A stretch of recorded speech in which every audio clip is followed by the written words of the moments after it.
Friends, आज के इस वीडियो में हम बात करने वाले हैं अबाउट डार्क रिएक्शन।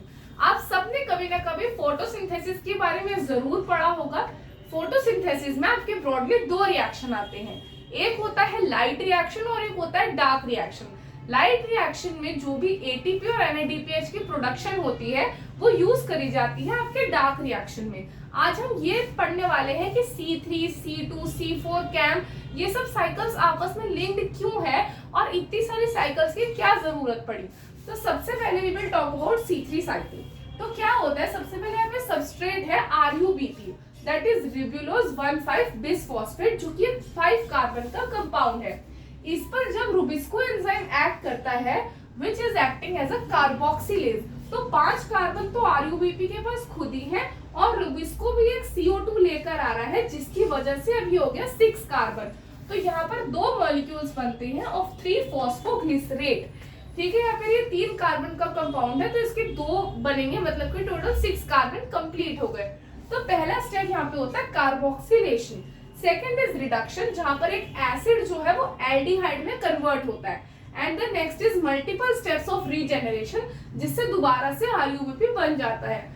इस प्रोसेस में कार्बन डाइऑक्साइड को फिक्स किया जाता है और यहाँ पर एक कार्बन के लिए जो कॉस्ट आती है वो होती है 3 ATP एंड 2 NADPH। आपसे कई बार एंट्रेंस में पूछ लिया जाता है कि अगर एक ग्लूकोज मॉलिक्यूल को आपको C3 साइकिल के थ्रू फिक्स करना है तो कितने ATP और कितने NADPH की प्रोडक्शन होगी। तो अगर एक कार्बन के लिए इतना है तो 6 के लिए कितना होगा, जस्ट मल्टीप्लाइड बाय 6। तो यहाँ पर आपके 18 ATP और 12 NADPH जो है वो यूज होने वाले हैं। अब नेक्स्ट है कि अगर C3 साइकिल है तो what is the need of other cycles. तो क्या होता है, there is a problem associated with rubisco, कि रुबिस्को जो है इसके अगर फुल फॉर्म देखोगे तो it is ribulose 1,5 bisphosphate carboxylase oxygenase, मतलब ये CO2 के लिए भी एफिनिटी रखता है और ऑक्सीजन के लिए भी एफिनिटी रखता है। जब भी कभी हाई टेम्परेचर होता है या ऑक्सीजन की कॉन्सेंट्रेशन बहुत ज्यादा होती है या CO2 कम होता है तो टेंडेंसी है कि रुबिस्को जो है वो एक ऑक्सीजनेज की तरह काम करता है। जब भी रुबिस्को एक ऑक्सीजनेज की तरह काम करेगा तो क्या है, RuBP तो 5 कार्बन है लेकिन ऑक्सीजन तो कोई कार्बन प्रोवाइड नहीं कर रहा, जिसकी वजह से एक तो PGA बनेगा जो कि C3 साइकिल में जा सकता है। पर हर साइकिल में ये जो 2 कार्बन का कंपाउंड है that is phosphoglycolate, her cycle में 2 कार्बन आपके वेस्ट होंगे एंड इतनी वेस्टेज जो है वो नहीं कर सकते हैं। इसी वजह से पहले जो आई थी that was C2 cycle. C2 cycle का जो दूसरा नाम है वो है photo respiration. Photo respiration 3 organelles में टेक्स प्लेस करता है, दैट इज CPM, यानी कि क्लोरोप्लास्ट, पेरोक्सिसोम्स एंड माइटोकॉन्ड्रिया। इसमें जब 2 बार ये साइकिल रिपीट करी जाती है तब सिर्फ 25% कार्बन वेस्ट होता है, but still it was wasting, इसलिए नीड पड़ी कि हम C4 और कैम साइकिल्स पे गए। तो अब आइए इसको आगे हम लोग देखते हैं कि आगे और कौन कौन सी साइकिल्स इवोल्यूशन के थ्रू आई। तो आइए आगे देखते हैं। यहाँ पर जो है C2 साइकिल 3 ऑर्गेनल्स में डिवाइडेड है, क्लोरोप्लास्ट, पेरोक्सिसोम्स एंड माइटोकॉन्ड्रिया। तो सबसे पहले क्या होता है, जो 2 कार्बन का कंपाउंड बना था फॉस्फोग्लाइकोलेट, वो कन्वर्ट होता है ग्लाइकोलेट में इन द क्लोरोप्लास्ट। यही जो है वो आगे पेरोक्सिसोम में जाके ग्लाइऑक्सिलेट बनाता है and further glycine. Glycine will now enter mitochondria, जहां पर वो सीरीन बनाता है। जब ग्लाइसिन सीरीन बनाता है तो एक कार्बन की वेस्टेज होती है और एक NH3 की, मतलब नाइट्रोजन और कार्बन दोनों वेस्ट हो रहे हैं इस साइकिल से।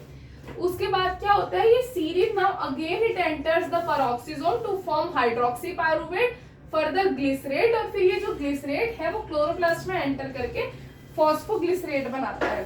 तो हम क्या करते हैं, जब हम 2 मॉलिक्यूल्स ऑफ फॉस्फो ग्लाइकोलेट हमारे बनेंगे, यानी कि तब जाकर हमें 25% तब भी वेस्टेज मिल रहा है। अगर हम एक करेंगे तो 2 कार्बन वेस्ट हो रहे हैं, बट अगर 2 साइकिल्स चला रहे हैं तो यूजुअली 4 कार्बन वेस्ट होने चाहिए, पर 3 यूटिलाइज हो जाते हैं, 1 वेस्ट होता है, but still it is a high wastage. इसके लिए इवॉल्व हुई C4 पाथवे। C4 यानी कि हैच-स्लैग पाथवे। सबसे पहले जो भी प्लांट C4 शो करेगा उसके पास क्रैंस एनाटॉमी होती है, ये उसका कैरेक्टरिस्टिक फीचर है। Second characteristic is dimorphic chloroplast. तो यहाँ पर क्या होता है, ये 2 पार्ट्स में डिवाइड है, mesophyll cells and bundle sheath cells. Mesophyll cells में जो आपका एंजाइम फंक्शनल रहेगा वो होगा पेप्केज, जो कि कार्बोक्सिलेज की तरह ही फंक्शन करता है। बंडल शीट सेल्स में आपका रहेगा रूबिस्को।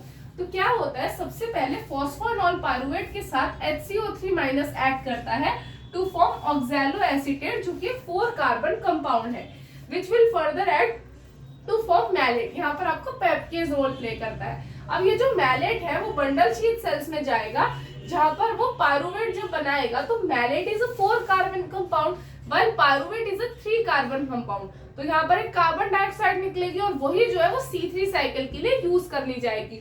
तो यहाँ पर किसी भी टाइप की कोई वेस्टेज नहीं हो रही है। यहीं पे आता है फिर कैम पाथवे। कैम जो है that is crassulacean acid metabolism pathway. ये सक्यूलेंट्स में देखा जाता है, जैसे कि जो एलोवेरा होता है, कैक्टस होता है, जो आपके डेजर्ट्स में प्लांट पाए जाते हैं, जनरली उसमें देखा जाता है।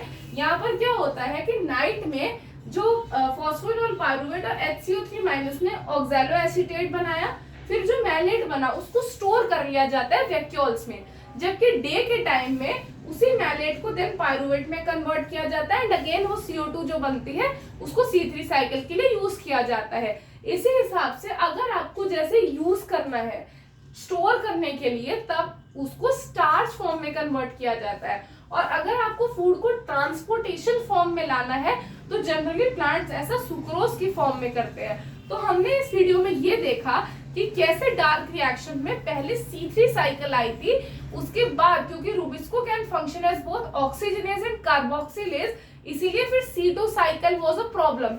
उसको सॉल्व करने के लिए C4 आई एंड सक्यूलेंट्स में कैम आई। तो I hope this message and this video is clear to you. I hope you liked our video. If you do so, please do subscribe to our channel and comment down for more such videos. If you want any kind of notes या फिर guidance, you can contact me on my email ID. Thank you very much.